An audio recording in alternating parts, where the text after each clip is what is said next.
नमस्ते साथियों, मैं हूं MC हरवार और आप देख रहे हैं अजाक्स मध्य प्रदेश का सम्यक यूट्यूब चैनल। आज हम चर्चा करेंगे कि संविधान सभा और भावी संसद के बारे में 4 नवंबर 1948 को बाबा साहब ने संविधान सभा में क्या कहा। बाबा साहब ने ड्राफ्ट कॉन्स्टिट्यूशन में जो प्रावधान दिए गए हैं वह संविधान संशोधन की प्रक्रिया को कठिन बनाते, यह बात कही है।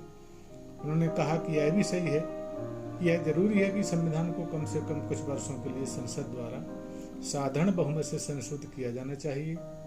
मेरा सूक्ष्म भी और यह सूक्ष्म भी है और सरल भी है। लोग कहते हैं कि यह संविधान सभा वयस्क मताधिकार पर नहीं चुनी गई है, जबकि भविष्य की संसद वयस्क मताधिकार पर चुनी जाएगी। जो बिना वयस्क मताधिकार के चुने गए उन्हें साधारण बहुमत से संविधान पारित करने का अधिकार दे दिया गया है, जबकि वयस्क मताधिकार वालों का समान अधिकार से वंचित कर दिया गया।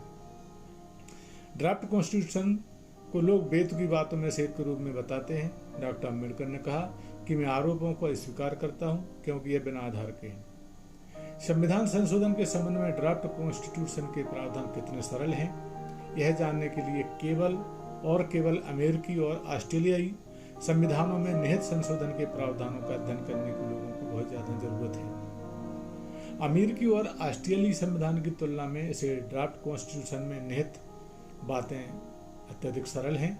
ड्राफ्ट कॉन्स्टिट्यूशन ने व्यापक और कठिन प्रक्रियाओं को बिल्कुल समाप्त कर दिया है। जैसा कि होता यह था कि एक सम्मेलन या जन्म संग्रह के द्वारा निर्णय ले लिए जाते थे, वह सब इसमें समाप्त कर दिया है। यह केवल संविधान में विशिष्ट मामलों के आधार पर संशोधन के लिए है और वे केवल कुछ ही हैं कि राज्य विधान मंडलों के समर्थन की हमें जरूरत पड़ेगी। संविधान के अन्य सभी आर्टिकल्स को संसद द्वारा संशोधित करने के लिए अन्य अधिकार दिए गए हैं।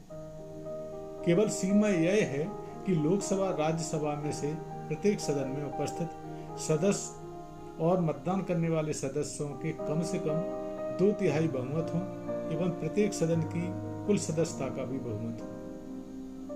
संविधान में संशोधन की एक सरल विधि की कल्पना करना कठिन है, जिसे संशोधन प्रावधानों की गैर बराबरी लोग कहते हैं।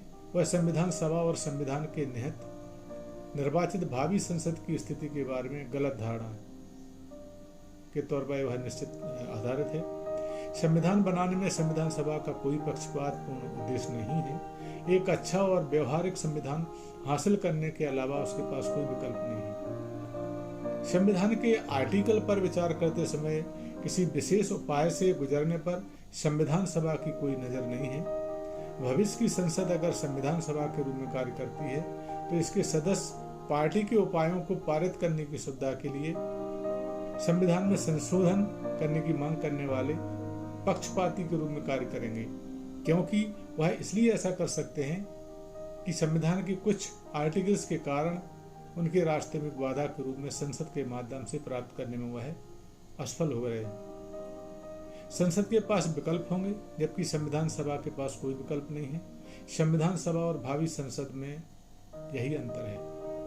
सीमित मताधिकार पर चुने जाने के बावजूद संविधान सभा को साधारण बहुमत से संविधान पारित करने के लिए भरोसा किया जा सकता है और वयस्क मताधिकार पर निर्वाचित होने के बावजूद संसद पर संविधान संशोधित करने की शक्ति के साथ भरोसा नहीं किया जा सकता।